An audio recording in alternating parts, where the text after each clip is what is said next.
Utah. I'm really pleased today for a number of reasons. Two of them I'll indicate now. The first is that this is a joint seminar with our colleagues at Brigham Young University. Welcome to all.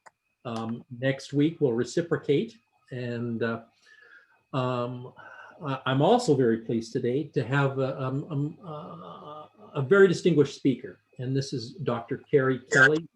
And Carrie is an assistant professor in the Department of Chemical Engineering at the University of Utah. And she has a BS in Chemical Engineering from Purdue University, an MS in Environmental Engineering from the University of North Carolina, Chapel Hill, and a PhD in Environmental Engineering from the University of Utah in 2015. And it was in 2015 that she joined the Faculty of Chemical Engineering here.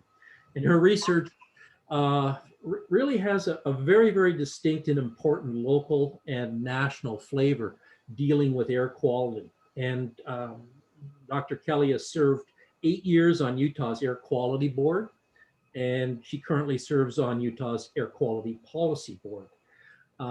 If you read her bio, you can see some of her interests, and I know we're going to hear some more about that, but just to round this off, she's well awarded. She was recently awarded the UCARE Person of the Year by the governor for her work. That's pretty fantastic. And she's also a co-founder of Ketrad, Sensor Network Solutions, a startup that provides low-cost, high-quality solutions for environmental monitoring. Professor Kelly. Oh, thanks. I don't think anyone has ever called me distinguished before, so thanks. And everybody, thanks for sharing 1 hour of your precious Zoom time with me today. And thanks again for asking me to talk. So I'm going to talk a little bit about particles in people. We're going to talk about understanding some of the differences in pollution along the Wasatch Front, using low-cost sensor networks. And then in the age of COVID, it turns out if you measure particles, everyone wants to talk to you about particles in the air and the potential for COVID spread. So I'll just talk a little bit about some work we've been doing in that area that we're kind of excited about. Okay, so a little bit about air quality's impact. So globally, more than 90% of the world's population lives in areas that exceed World Health Organization guidelines. And then, so this has implications for our health. So more than 6 million people die every year, and there are more than $21 billion in healthcare costs attributed to poor air quality. And then of poor air quality, of the constituents that are commonly measured, particle pollution is a key driver of adverse health effects. It also has significant economic effects. As you see from the picture, Utah does not want headlines in the Los Angeles Times about poor air quality. So we're an area that struggles with poor air quality, both for health and our economy. So locally, we have evidence of poor air quality and increased incidence of asthma, pneumonia, and preterm birth. It's also ranked as the #1 detractor of quality of life among surveys in Utah. The other thing that's kind of interesting is if you survey urban Utahns, this is overwhelmingly the #1 detractor. If you just survey rural Utahns, it's the government. So anyways, just a little bit of a different take on things. And then, so historically, fine particulate matter has been our biggest challenge, and it's still a challenge during the wintertime. It's become more of a challenge in summer with wildfire smoke. And then coming soon, you're going to be hearing more about ozone because EPA lowered the standard, and we've been, with our hot, dry, sunny summers, we've been struggling with ozone. The American Lung Association also rates us as an F for air quality. Okay, so if we think about measuring air quality, historically we make sparse measurements from widely distributed monitors. These monitors tend to be very expensive, very high quality, well maintained, and but they are expensive. And so that's why the state is limited. If you look at the Wasatch Front off the top of my head, they've been increasing the numbers, but I would say probably 10 to 15 monitors along the whole Wasatch Front. And then they have limited time resolution and poor spatial resolution, especially if you consider the fact that we have this complex terrain with mountains and valleys and complex flows.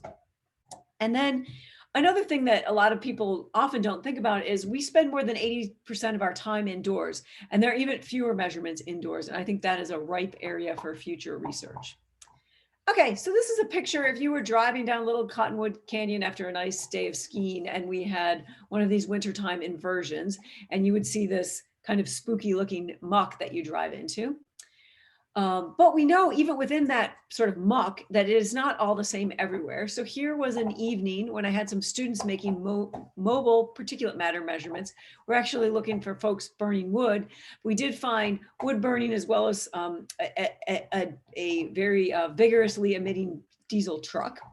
So, so it's not all the same everywhere. This was an evening when we were at 35 micrograms per cubic meter, or the National Ambient Air Quality Standard for PM 2.5.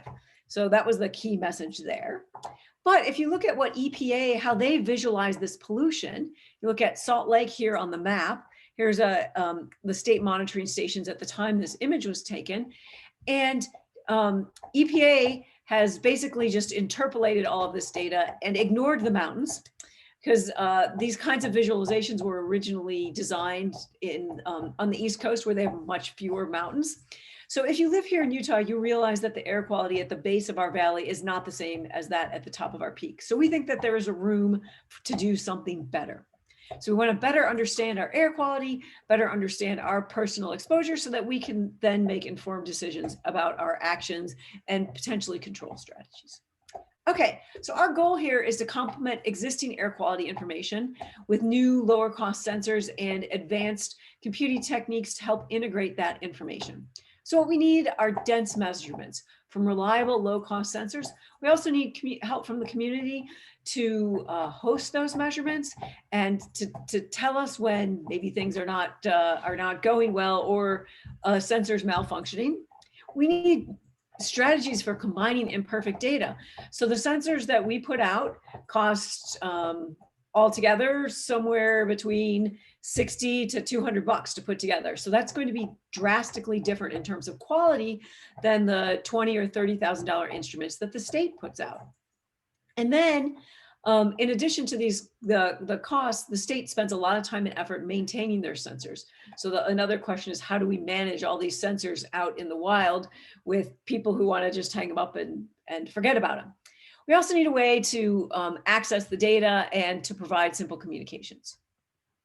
Okay, so this is part of the team at the U. I should mention that this has grown into a wide range of collaborations, and this is just was sort of the starting team.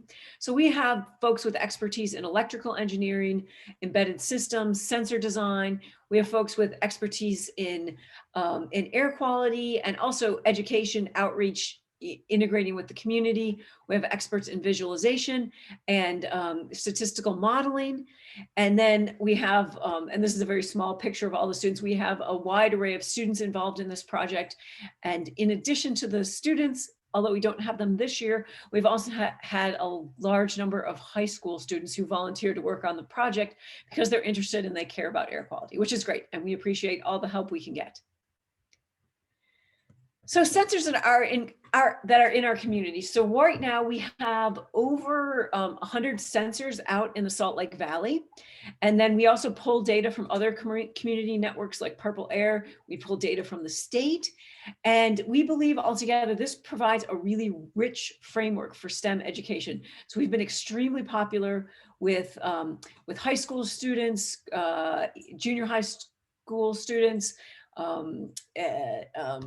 science fair projects, working with students to help us develop and refine teaching modules that relate to this. And then this is a very successful teaching module that was developed by a high school student who then went on to become an awesome chemical engineering undergrad student.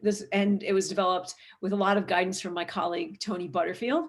This was making air quality sensors out of Legos using a little LED light, a NeoPixel, a photodetector, and making a little sensor out of Legos. Teaching about electronics, a little bit about microelectronics, a little bit about how the sensor works. And we were really honored to be invited to present this work at the US National Science and Engineering Festival in Washington, DC, to represent the National Science Foundation. And I guess I should mention that it was super intimidating to show up to this, because you show up and you're like, oh great, we're gonna show Legos, everyone likes Legos. Well, let me tell you, you show up and the US Army shows up with a helicopter, and SeaWorld shows up with real live penguins. So the competition is pretty stiff to get attention. But as you can see from the videos, we had great participation, and it was a lot of fun for the undergrads and for Tony and I who attended, although it was somewhat exhausting.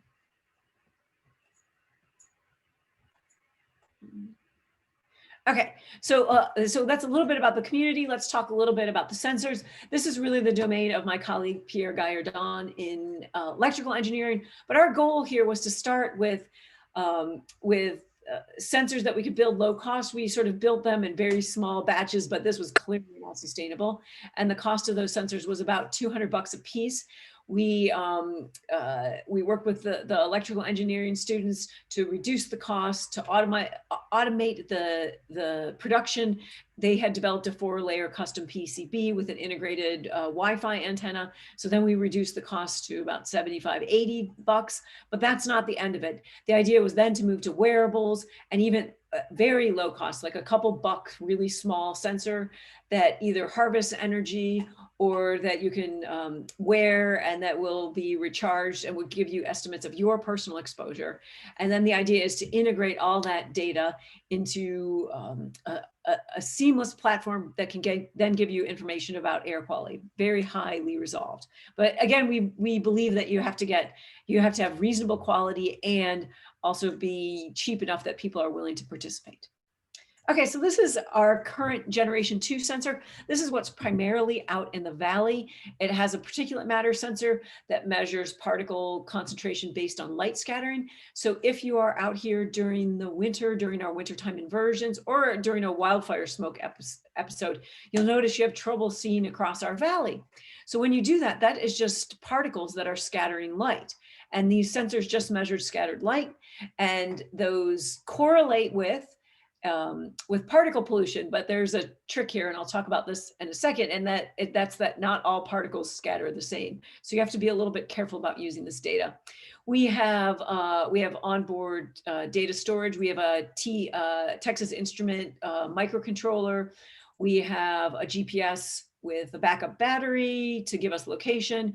We have temperature, humidity, and a little oxidizing and reducing gas phase sensor. Okay, so we have, in addition to the 100 or so we have out here in this valley, we have some sensors out on the East Coast. We have sensors in Europe. We have sensors in Palestine. And we just have a new agreement to put sets of sensors in Kansas City, Cleveland, and Chattanooga, Tennessee. There'll be 50 in each of those areas. And we're going to combine that with a back end and a visualization interface for those communities. So we're quite excited about that. And then I should also mention we've got about 100 sensors in the homes of asthmatics here in Utah to help understand triggers of asthma exacerbations. Okay, so so this is a challenge. So we've got these low cost sensors, and when I say the total cost is somewhere between $75 to $200, that means that the sensors themselves, you're looking at $10 to $15 to $20 for each of the sensors. So with that, you've got some serious data quality concerns. So before we release all of our sensors, we do a laboratory calibration, and in general, in calibrating more than about 300 sensors, we have found a handful that do not behave well. But generally, they do behave pretty well and correlate with a research grade monitor quite well. One of the challenges is when the sensors are out in the wild. Over here, you can see a picture of some weird nest of some creature that was built in one of our sensor housings. So some of the poor students who take the malfunctioning sensors, they get to open up the sensors and see what the surprise waiting for them is. I believe they have had spiders and other creepy crawlies come out at them. This is a little bit about what I was mentioning before. So you have to be really careful about what those light scattering measurements mean. So during winter, we tend to have high relative humidity. Most of our particles are ammonium nitrate, ammonium sulfate, and ammonium chloride. Those tend to scatter light very efficiently. So the sensors tend to overestimate particle pollution sometimes by quite a bit. And then in spring and fall, because we have more crustal, coarser particles in the air, the sensors tend to underestimate particle pollution. Then in the summer, depending upon the event, whether it's crustal or more of a wildfire, we're closer to accurate depending upon the event. So you just have to be careful about what season and what type of event you have in order to correct the measurements out of the sensors to something that's a little bit more realistic. Another thing to keep in mind is how the sensors actually work. So the low-cost sensors we use, they use a very little computer fan to pull air into the sensor, and then those particles in that stream of air scatter light. That scattered light is measured by the photodetector, and then the photodetector just transmits that to your little board. So, but these particles have to make, depending upon the model of sensor you have, 1 to 3 90-degree turns before they get there. So those larger particles are likely to impact on the surface of the sensor and not even make it to the photodetector. So that's one of the reasons why the measurements depend heavily on what types of particles you have as well as their size. Okay, so another way to address, so we do laboratory calibration, we do field calibration where we co-locate our sensors with federal equivalent methods outside, and the state of Utah has been very generous in allowing that co-location so that we can develop these calibration factors. In addition, our partners in electrical engineering have been working on in situ calibration strategies where using this gold dot here is the gold standard, and then using jumps associated with distance to sort of automatically calibrate your sensors.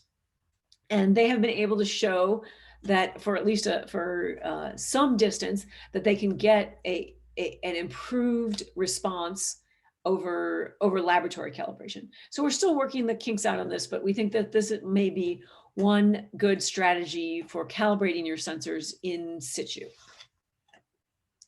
So the other thing we have been working on is machine learning and ozone. So we have that little metal oxide sensor. So that costs about $8. So, and traditional measurements of ozone cost about $3,000 to $6,000, and decent lower cost measures of ozone tend to cost somewhere around $500. So being able to get at this with an $8 sensor is quite an accomplishment. So we worked with Cody Powell's research group. This actually grew out of a couple of students' research projects or class projects in his class. And then we worked to improve this. One of the things we made sure we did in this approach is to make sure that we're only using physically reasonable parameters in our machine learning calibration approach. So oftentimes you will see people come up with reasonably attractive looking estimates for low cost sensors with their machine learning approaches, but often they're including basically everything but the kitchen sink, and some of these are completely not physically associated with ozone measurements. So the physically relevant parameters we included in this were temperature, solar radiation, which is available from the state monitoring site, and temperatures available from the sensor itself. We include relative humidity and time of day, and then time of year as well. And altogether, we could get a prediction with an R-squared of about 0.8, which for this is actually not bad at all if you consider what the competition does for these kinds of low-cost sensors. So we were actually quite pleased with this, and this was work that one of my students completed for his thesis. So, okay, so we're done talking about sensors. So now how do we put all this information together? We've got sensors. Let's assume that we've done a great job calibrating them and correcting them, and we've got pretty good data coming in from our network. How do we, what do we do with all this data? So right now, typically what people do is they present colors on a map in terms of dots, and that's fine. That's a great start, but that's often hard for people to interpret because sometimes even within short distances, you'll have very different colored dots and you're not sure why. Is that real? Is the sensor malfunctioning? And it doesn't take into account these properties of the environment, like some sensors during some types of events some of our pollution is much more correlated with elevation than distance. So we put all of our information together using a Gaussian process model. And in doing this, we come up with 3 key parameters for this model. 1 is space, and 2 is time, and 3 is altitude. We then validated this model using a leave one out cross validation. And then we have done this both with the state federal equivalent methods. We have also done this with the mobile tracks measurements that Atmospheric Science has, and they've been kind enough to share those. So what you'll see here is the validation for our model predictions at a Division of Air Quality location. I believe this is the Hawthorne Monitoring Station. But we had pretty similar results for the Rose Park Station. What you'll see is the blue line is the DAQ measurements, the red line is our prediction, and then the red shade is the standard deviation of the prediction. And so in general, we're doing a pretty good job, a little bit less good for the wildfire event, which is this first event here, than we did, sorry, for the firework event, which I'll talk about in a second, than we did for the wildfire event, but not bad. And we have done this over and over again for a variety of events. And if we have good correction factors, and in general, we have reasonably good correction factors. However, I'll mention if we have a windblown dust event, our sensors struggle with those and we do not do a very good job at this point. But generally for inversions, wildfires, and fireworks, we get a pretty good estimate of air quality at both the mobile tracks measurements and with the state monitoring stations. So that gives us some confidence that we're doing a pretty good job. One nice thing we can get from these Gaussian process models are maps of uncertainty. So not only can we give you a map of what we think the air quality is everywhere in the valley, we can give you estimates of uncertainty. And this is pretty interesting because you see that our fireworks is quite different than either our wildfires or our inversion. And that's because fireworks tend to be very heterogeneous. So it can differ a lot at the block by block level. And if you've been around while your neighbors may be lighting off fireworks, you would probably agree that that's true. Whereas wildfires tend to be a little bit more uniform, and especially if we've got a plume that's coming from some distance.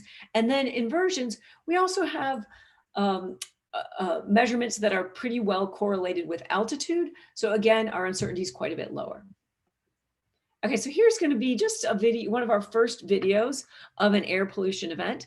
This starts with clean air in January, and then we see an inversion build and build. And even during the day, you'll see it as the mixing height increases and decreases, the levels kind of go up and down, and then the inversion is going to sort of wash out. And this gives you an idea of what some of these are like. Those little dots show sensor locations, and then the maps show our Gaussian process model. And I should mention that some of the levels we reached during this event do exceed the National Ambient Air Quality Standard for PM 2.5. So again, that's one nice thing about living in this valley, and that's because air pollution is a big concern for us. It is moderately easy to get people engaged to host sensors and to participate. I think the video is cycling through again, so I will highlight a few things about the videos. Okay, the first thing is we can actually see at some points, we'll see like a pool of clean air flowing in from City Creek Canyon. So what happens during a wintertime inversion event is we have cold air streaming down from the mountains, and that cold, clean air does sort of penetrate through the inversion, sort of slips in underneath it. And you'll see air quality that's actually quite a bit better near the mouths of some of our canyons.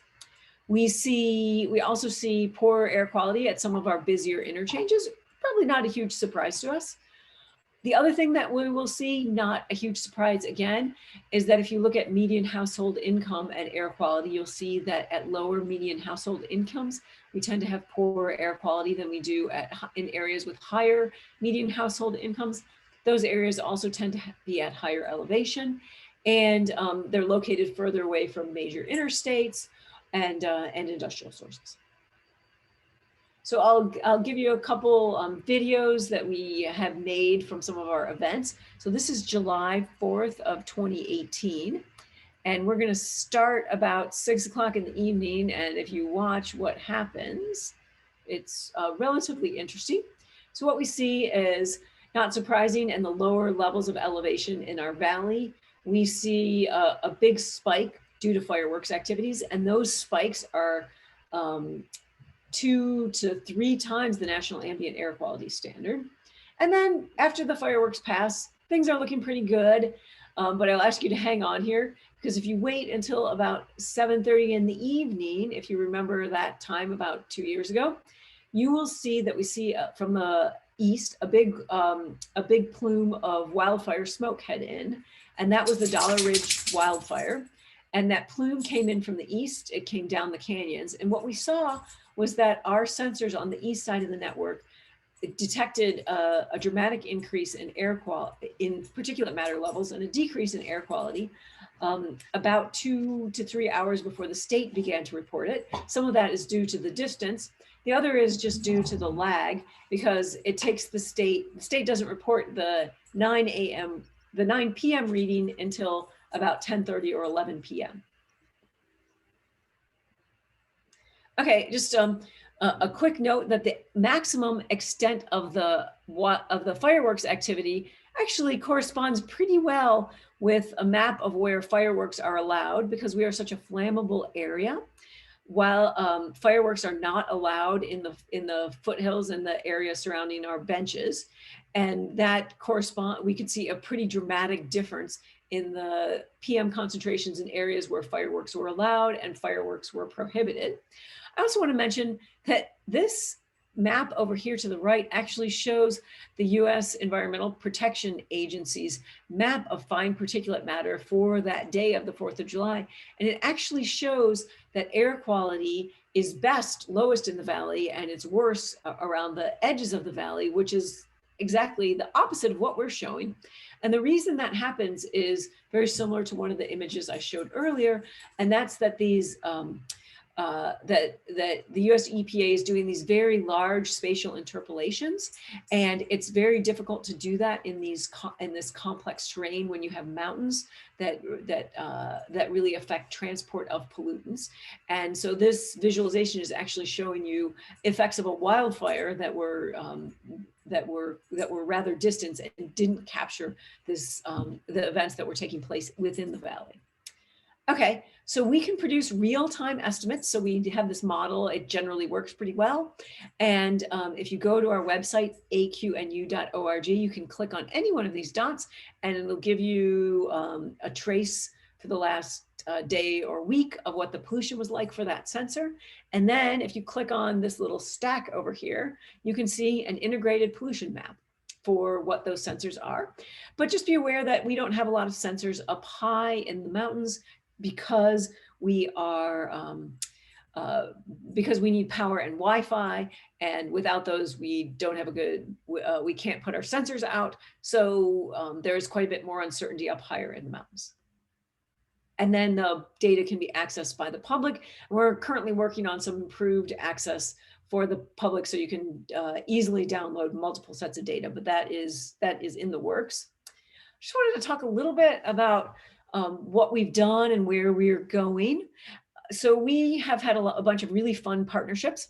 So if any of you have heard the weather forecast or the air quality forecast, and it says something like could be smoky or widespread smoke, turns out that predicting where wildfire smoke is going to go is actually very difficult. The folks that do that face a lot of challenges. So we partnered with some researchers in atmospheric science who are trying to validate their wildfire plume models. And we did that for the Pole Creek fire, which happened in, I think, September of 2018. And we just published that, and we were quite excited about it. I think this was one of the biggest networks of low-cost sensors that have been applied to this task, and it really helped them refine how their models work and also identify areas where their models need improvement. We also recently published a paper on environmental disparities and how pollution concentration changes in the outdoors at school, and it depends on socioeconomic, or it's related to socioeconomic status. We've been working with some drone-based measurements with Tony Saad, and that is also about to be published. We also have a project with some researchers here at the University of Utah who are using our model estimates together with the information they're collecting from asthma patients to try to correlate asthma exacerbations to sort of very precise estimates of particle pollution. Traditionally, that has been done with models that are based on just our limited number of monitoring stations. So we think that this might be a big improvement. And we do have more than 100 sensors indoors in the homes of asthmatics here in Utah. And then, as I mentioned, we're about to roll out to 3 more cities. So we're quite excited about that. And then we don't want to stop there. We have new directions we want to go. So we think that there's a lot of room and a lot of synergy for indoor air quality and energy efficiency. And we're working with Cody Powell's group here at the University of Utah on that. Another really interesting question is, how do you manage indoor air quality during some of our pollution episodes? This is particularly important during some of our wildfire events. Also looking at trace pollutants and chemical threats under a new NSF grant. And then I'm kind of excited about this one too. We have, we're working at idling. So if any of you have ever driven by one of those signs that displays speed limit and it flashes at you and tells you that you are going too fast, it turns out that that works not only because it's telling you that you're going too fast, but it also tells you and everyone around you that you're going too fast. So we are working with on coming up with piloting a system where you measure real-time air quality and you feed that to a digital display together with community crafted messages about how to get people not to idle. And we're working with a collaborator at Utah State University who is a behavioral economist on those messages. So we're kind of excited about that. And then thanks to all the folks that have sponsored this research, to the folks that have hosted sensors and have contributed to this project in one way or another, we are very grateful. And then with that, I'm just going to switch briefly and talk a little bit about measuring viruses. And the reason, and because we're now in the midst of this COVID pandemic, I've been approached by many healthcare researchers who are very concerned about air quality in healthcare settings, and rightly so. So it turns out these numbers are actually really hard to get because the government doesn't track them, but there's a nursing organization that provides estimates. So they've estimated that more than 1,700 healthcare workers have died in the US from COVID-19. And about 12% of clinical exposures to COVID actually happen in the operating room. This is particularly important for anybody who's working on the ear, nose, and throat area. These areas tend to have very high viral titers of COVID. In addition, COVID-19 has a 29% false negative rate.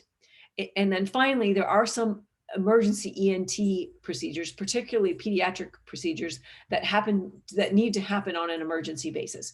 So we need to work hard to protect our healthcare workers. And if we as chemical engineering researchers can contribute to that, I'm all for it. Okay, so here's what we did. And part of this was motivated when the university only allowed COVID-related research. And at that time, I was contacted by a pediatric ear, nose, and throat surgeon who was really worried about this. And so we hatched this plan. And so he actually has a model of mouse cytomegalovirus. This is related to deafness in humans, but the mouse virus is not contagious to humans. It's actually BSL-1, so it was not a scary project to work on at all.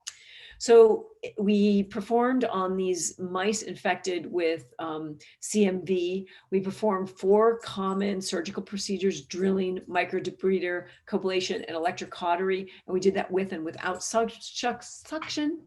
We used some of our fancy aerosol measurements. We did not focus on low-cost sensing here, but I think there's definitely an opportunity.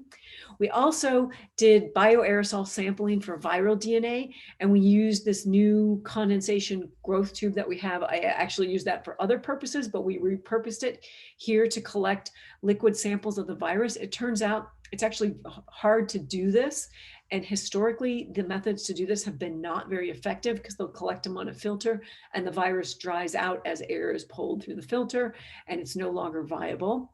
Alternatively, they'll use a straight impinger, and then this is also not very effective because the virus particles can be quite small. So this condensation growth tube allows the particles to grow, be collected in a little vial that we then analyze by real-time PCR. Okay, so just a little bit on the particle counts by procedures. So this is using our Scandium Mobility Sizer aerosol particle sizer. So that goes from about 15 nanometers on up to 20 microns, so pretty wide distribution of sizes. So we saw for three of the procedures, or two of the procedures, drilling and microdebrider, that we did not see any statistically significant increase over the blank. And we also didn't see any significant difference in suction. However, we did see with coblation about a 300-fold increase in our concentrations. And then we saw more than a 1,000-fold increase with electrocautery. And again, not a big improvement with the little suction device they used. The other thing that we started talking about or started looking at was how long it takes to reach background concentration after the procedure has started or after the procedure has stopped. And we had found that sometimes around 3 to 4 minutes for electrocautery and 1 to 2 minutes for coblation, we're back at background levels. So also important for healthcare workers to understand how long it takes to get to relatively close to background levels. Okay, so next question is, we definitely saw some pretty high particle concentrations. What about virus? So we had about 10 samples of each type. And we did see in about 20% of the samples for drilling and coblation, we did see virus DNA. We, however, did not see any viable virus. And I'll talk a little bit about what this might mean. But we think that part of this had to do with the very small amount of tissue in a mouse pup, because they're only about like yay big. Okay, so just a quick conclusions and a little bit about what we plan to do next. So we did have very high, more than 100 to more than 1,000-fold increases over background. These short-term elevated aerosol concentrations are very important for worker health, just in general. And right now there are no occupational standards for this, which I thought was pretty interesting. So we didn't, in spite of the really high levels during electrocautery, we did not see any virus genetic material. However, electrocautery involves high temperatures, and that likely damages the genetic material. And then, so does this lack of viable virus indicate the low potential for virus transmission? You know, we had such small amounts of sample, we think that we would need, and it's a little unrealistic because when you're operating on a human, we have much more tissue. The procedures go on for much longer. So we do have some plans to, we have an NIH proposal out where we're gonna look at a fully grown and a much larger animal model. In this case, where we were actually gonna do COVID infected animals using the hamster model at Utah State, and then we would group multiple samples together. And then this work has just been published in Otolaryngology. I'm sure a journal that everyone in this department's reading. But anyways, we were very excited to be able to contribute just a little bit on COVID work, and then hopefully contribute to knowledge for healthcare workers. And then I think that was all I had. And thanks everybody for listening today. Thank you so much, Carrie. Does anyone have any questions? Just please speak up.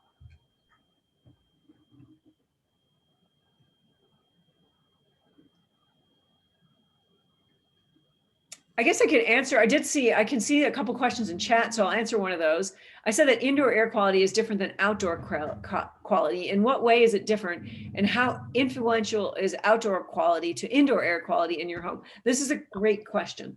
So in general, outdoor air quality tends to be slightly better than indoor air quality, sort of on average. And that's because most of us have air filtration systems in our homes. However, that does not hold if you smoke or live with a smoker, if you're burning wood, or if you have some kind of a mold problem. So those are cases when indoor air quality would definitely be worse. Another case when air quality is actually better inside is, another case, air quality is generally better outside, except for when you've got an inversion event or a wildfire smoke event or a dust event again. So indoor air quality tends to be dominated by activities such as cleaning. Maybe you're happy to know this, but it turns out cleaning actually generates particle pollution. So if you're someone who doesn't like to clean, you could use that as an argument for not cleaning. And I'm trying to think what else I was going to say.